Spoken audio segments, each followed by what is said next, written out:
Today's story is as brutal as it is heartbreaking.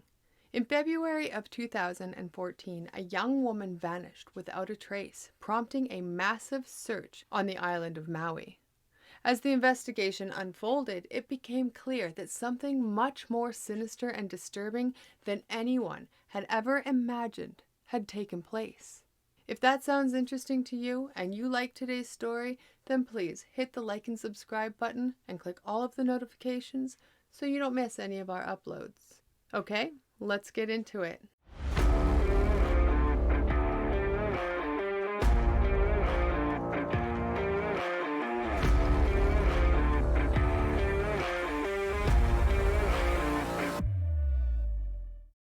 Carly Scott was an upbeat and bubbly sort of girl who lived near the north shore of Maui. She was known for her bright red hair and the constant sound of her singing out loud, even at her age. Carly was an innocent girl. Unfortunately, her innocence was easily taken advantage of by one man, and that man was Stephen Capobianco.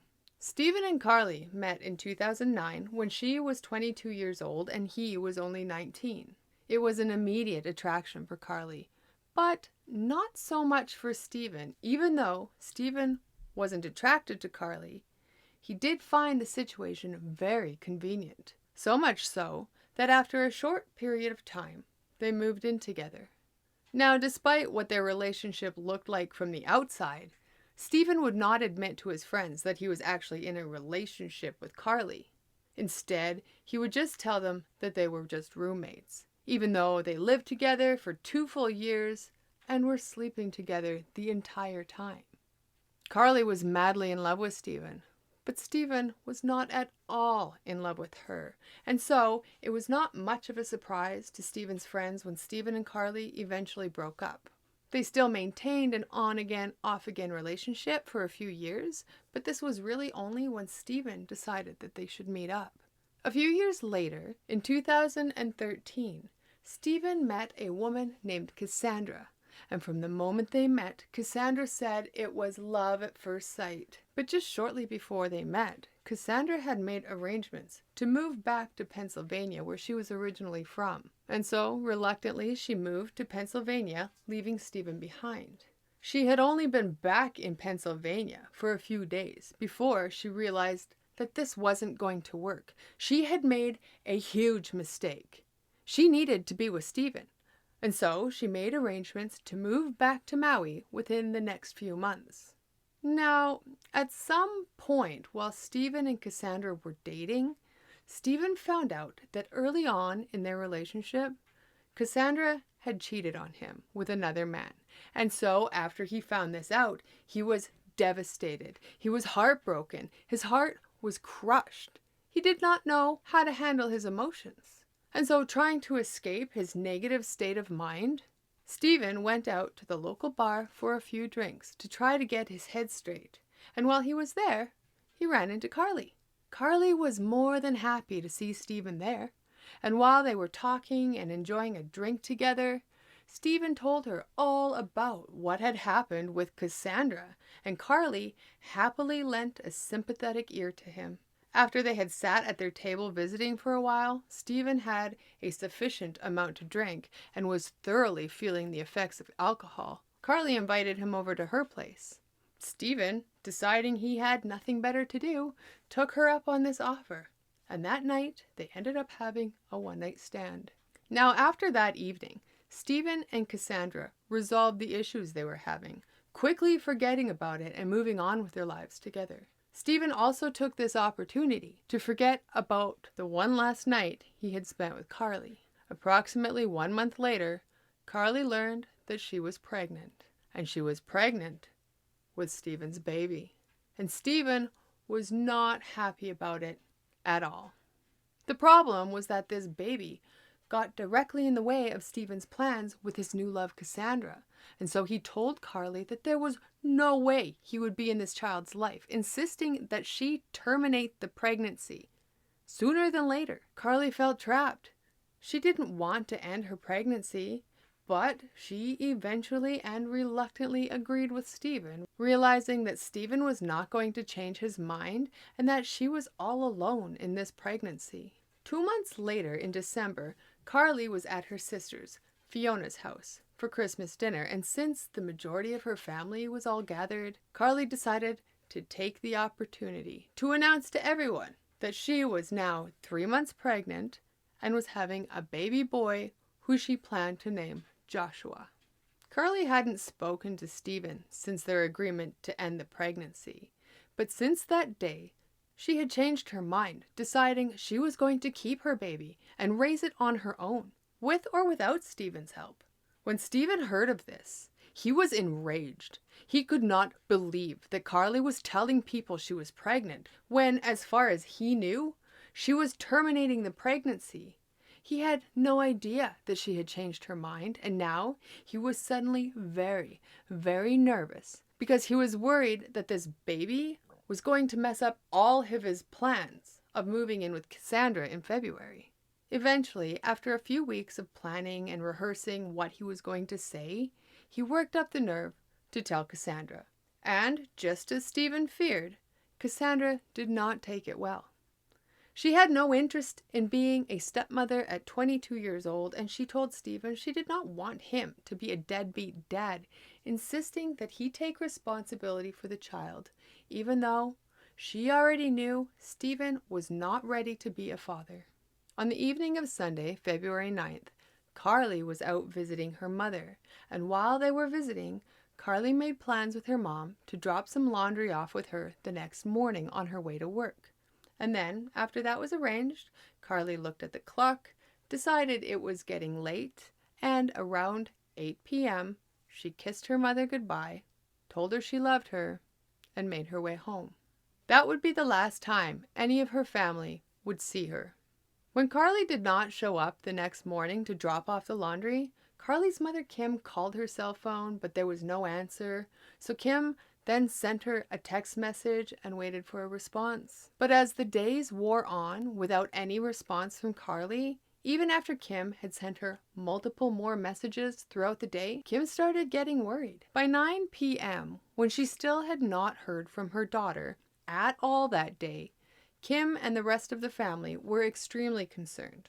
And so Kim packed herself up and headed over to Carly's home to look for her. When she got there, she seen that Carly's Toyota 4Runner was not there, and the doors to her home were all locked. Nobody answered the door when she knocked, but she could hear Carly's dogs inside the house, and so Kim pulled out the key to Carly's house that Carly had given her when she had moved in. She unlocked the door, calling for Carly as she went inside, and found that only one of Carly's dogs was home.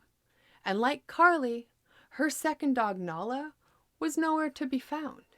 Kim then suddenly remembered that she and Carly shared an app called Life 360 that was used for families to track the location of one another, specifically for situations like this. So she pulled out her phone, and when she checked the app, it showed the last ping from Carly's phone was at 10:56 p.m. the night before, in a remote area along the north shore of Maui, just a short distance from the famous road to Hana. But there was really no reason why Carly would have gone there, especially that late at night when she was 5 months pregnant. And then it dawned on Kim that there was only one person that Carly would go to see without telling anyone, and that person was Stephen Capobianco. After a full day and no sign of Carly, with the only hint of where she may be coming from a ping on an app, Kim contacted the Maui police at 10:19 p.m. to report her missing and suggested to them that Stephen may know something. The following morning, at 5:30 a.m., the Maui police showed up at Stephen's house. Stephen was surprised to learn that Carly was missing, and then told the officers that Carly had come over to his house Sunday night after she had been at her mom's house, because he needed a ride to pick up his truck. He explained that his battery cable had come loose on the road to Hana the day before, and he left his truck parked on the side of the road. According to Stephen, Carly had drove him to his truck that night and then sat in her vehicle, aiming her headlights on him while he fixed his truck. The whole process, he said, only took a few minutes. Then once the repair was done, they drove back in their own vehicles, with Stephen in the lead and Carly following behind. But Stephen said that because he was a faster driver, he lost sight of her near the Twin Falls area. The next morning, which was now Wednesday, Carly's missing dog Nala had been found at a marketplace near Hannah, about 8 miles past where Stephen said the truck had broken down, and about 25 miles from where he said he lost sight of Carly's headlights that night. While it was good news that Nala was found safe, it was also very concerning because her family knew that Carly would have never left her dog alone. And then, that same afternoon, searchers found Carly's Toyota 4Runner completely burned out, so badly that there was nothing left of it but a metal shell. It was obvious that someone had set it on fire. Late Thursday afternoon, Carly's sisters went out to thoroughly search the area where the last ping location on Carly's cell phone indicated she was. The trees and the brush in the area was very thick, and so the sisters spread out wide enough to where they could still hear each other and still cover a fairly large search area. As they went deeper and deeper into the wooded area, Carly's youngest sister came across a long black skirt and a blue polka dot tank top that looked like they had just been thrown into the bushes. The girls immediately recognized these clothes because Carly wore this outfit often. As they looked the clothes over, they also noticed that the skirt had at least 20 holes in the fabric, all concentrated around the abdomen area. Now with this find, they continued to search deeper into the bush, eventually coming to a stream where they were suddenly overwhelmed by a rancid stench of something rotting. And as they covered their nose to try to avoid smelling this horrid smell, they found a green blanket that Carly kept in her car. And when they got closer to have a better look, they seen that it was covered in maggots. Stumbling backwards, they quickly turned and ran back to inform the police of what they had found. The next morning, police started a full forensic search of the area. Their extensive search found a black bra with cuts in it, 5 fingernails, skin fragments, clumps of red hair, a body piercing with flesh still attached to it, a bone fragment, and 2 halves of a lower jawbone. DNA analysis matched them all to Carly Scott, and with all of this horrifying evidence, it was clear that Carly had been murdered. Up until that point, Stephen was only listed as a person of interest, but 4 months after finding the jawbone, Maui police arrested him for Carly Scott's murder. He was charged with 2nd-degree murder and 3rd-degree arson because almost every part of Stephen's story fell apart as the evidence piled up against him. Even though much of the evidence against Stephen was largely circumstantial, the sheer volume of the inconsistencies in his story was monumental. When the FBI analyzed his cell phone usage during the time that he claimed his truck had been broken down on the road to Hannah, his cell phone was actually being used over 20 miles away in Haiku, near his home. Stephen claimed that his friend Kyle Knight had picked him up the next morning and given him a ride to work, but Kyle testified that this was not true.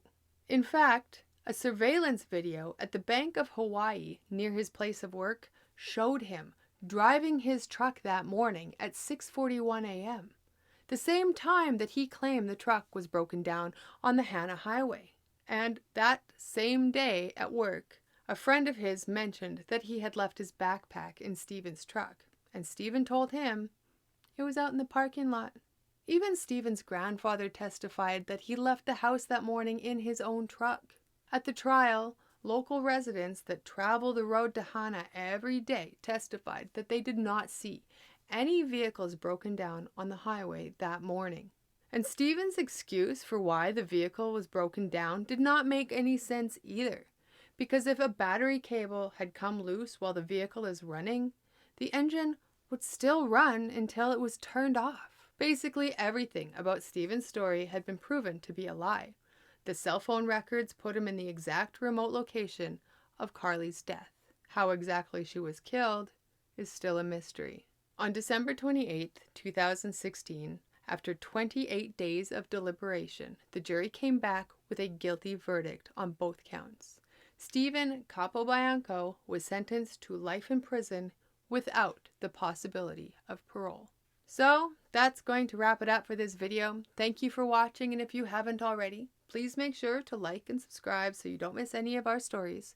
If you have any story suggestions, please leave it in the comments below. If you're curious about any of the things I've used in today's video, you can find a link to them in the description box, and I will see you again later.